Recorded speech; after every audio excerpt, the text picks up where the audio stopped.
Today is the day many of us have been waiting for. Yet for most of us, it looks nothing like we imagined.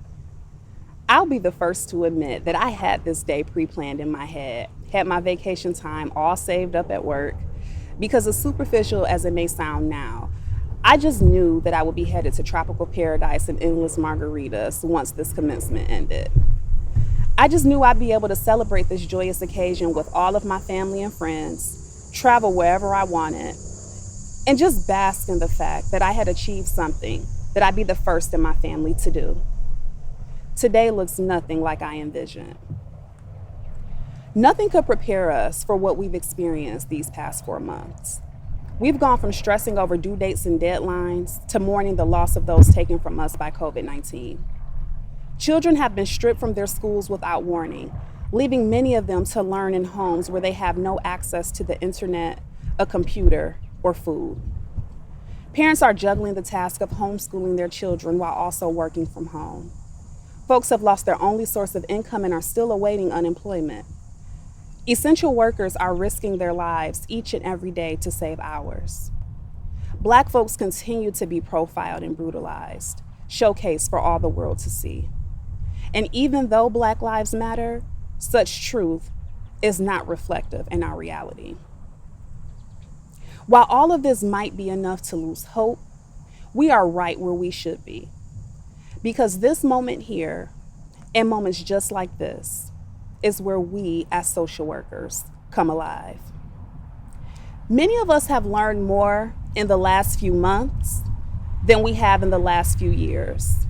And that's not to say our instructors haven't done their jobs, but if anything, it reveals that the greatest opportunity for learning is often outside the classroom. We've had some insightful yet difficult conversations with one another.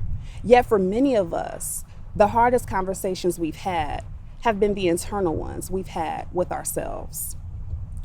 Today, as we join so many before us who've taken this step, let us reflect on the social work values that have been instilled in our minds, and let us do more with them than simply recall what they are.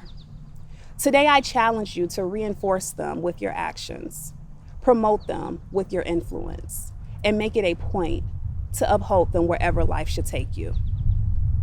As social workers, it is our duty to be on the right side of history, working and fighting for the interests and rights of those we've been entrusted to serve. And while we'll often find ourselves ahead of the curve as we strive to transform communities and tear down oppressive systems, we must find the tenacity to stay the course, the courage to remain hopeful, despite what things may look like. As our time at Michigan comes to a close, let us remember that today signifies the ending of only one chapter in our life's book. On this day, I encourage you to see this moment not as the ending to your life as a student, but as the beginning of your journey as what I like to call a social work in progress. Because as good social workers, we understand that our learning never stops and our work is never done. Not in our communities, but most importantly, not within ourselves. This is the formal acknowledgement today of the work that we've all done. And because we're social workers, we know that for the most part, nothing we do is ever just for us. The degree we've earned here today is for far more than the letters that will now follow our names. It is for every person struggling with mental health or substance use who will seek our assistance as they strive to reclaim their lives. For every veteran who will need our support as they deal with the trauma and experiences of their deployment.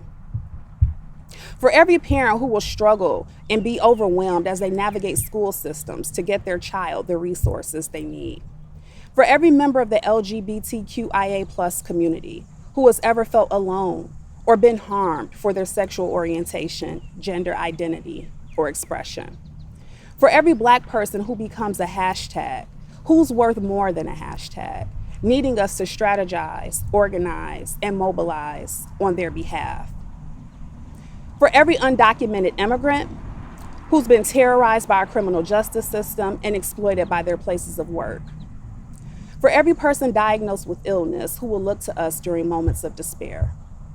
for the communities who need the right people creating policies and systems that will impact their lives. This degree is for you. For me, it's also to create a blueprint for my 5 children. As first generation grad student is a name that as of today, they will never have to wear. It is the proof that you can be the Black girl from the projects, from the city of Detroit, who struggled for years trying to find her place in the world. You can even take 11 years to get a bachelor's degree and have a bunch of children who depend on you.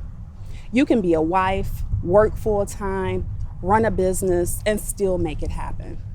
You can start after everyone else. You can look different. You can be as non-traditional as they come. Basically, what I'm trying to say is you can start late and still be right on time, as anything that is meant for you will be waiting just for you. They say being a social worker ain't easy, but somebody's got to do it.